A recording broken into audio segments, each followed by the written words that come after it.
देखिए हर खबर यहीं पर, सब्सक्राइब कीजिए TV9 Bharatvarsh.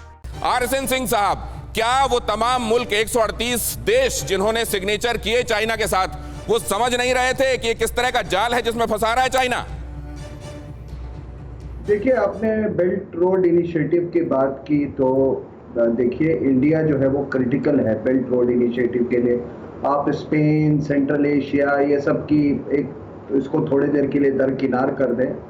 China Pakistan economic corridor, वो हमारी ज़मीन, हमारी गिलगित बाल्टिस्तान के बिल्कुल छाती पर से होके गुजर रही है, और हमारा जो अभी जो हरकत चल रही है DBO में, और ये उस एरिया में ये एक बहुत बड़ा फैक्टर है।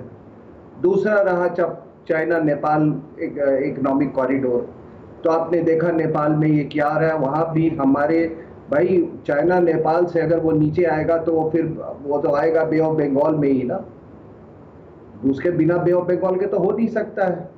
दूसरा रहा, वो जब डोकलम में क्राइसिस हुआ था तो मैंने आर्टिकल्स लिखे थे।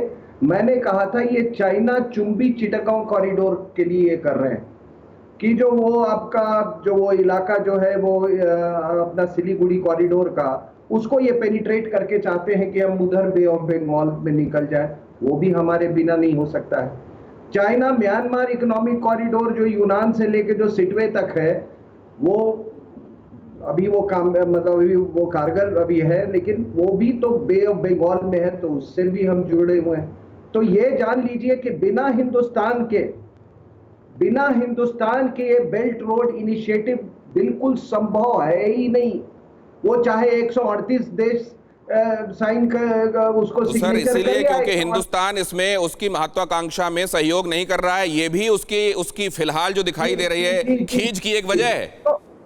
और दूसरी बात साहब, एक बात बता दो, मैं पूरी दुनिया से लोगों से पूछना चाहता हूं कि हम चाइना लेड वर्ल्ड ऑर्डर का हम क्यों हिस्सा बने?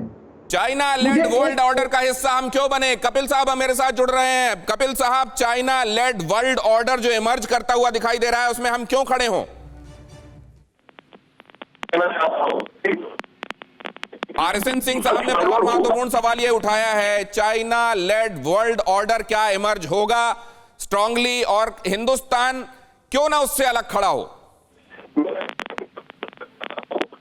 सर, आपकी आवाज साफ नहीं आ रही है। मैं इस बात को लेकर सिवाज साहब के पास में जाना चाहूंगा, तब तक आपका ऑडियो दुरुस्त करते हैं। सिवाज साहब, ये एक बड़ा सवाल है। देखिए, जो माइटी एंड पावरफुल है उसको इग्नोर करना, साथ में एक जमावड़ा बनाना, खुद को असर्ट करना, ये आसान काम नहीं होते, और ये हमारे सामने आने वाले दिनों में बड़े चैलेंजेस हैं। लेकिन क्या हम मुल्क के तौर पर इसके लिए तैयार हैं?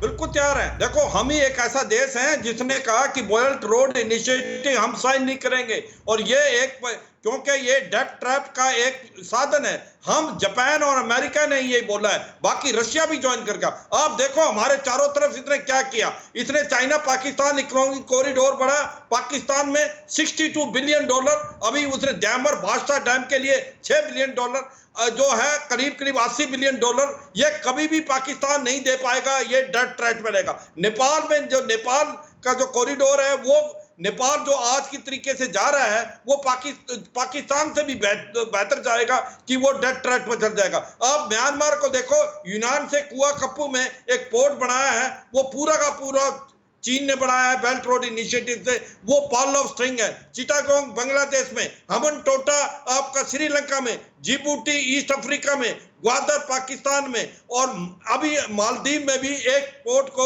वो डेवलप कर रहा है। तो इसके 2-3 रीजन हैं, इकोनॉमिक और मिलिट्री। ये इकोनॉमी तो किस लिए, इसके अपने टेक्नीशियन भेजता है, अपने इंजीनियर, अपनी एम्प्लॉयमेंट और अपना फायदा, उस देश का कोई फायदा नहीं जाता। दूसरा, ये मिलिट्री की, इसको मालूम है अगर वर्ल्ड का सुपर पावर बनना है तो आपको मिलिट्री पावर बनना बड़ी जरूरी है।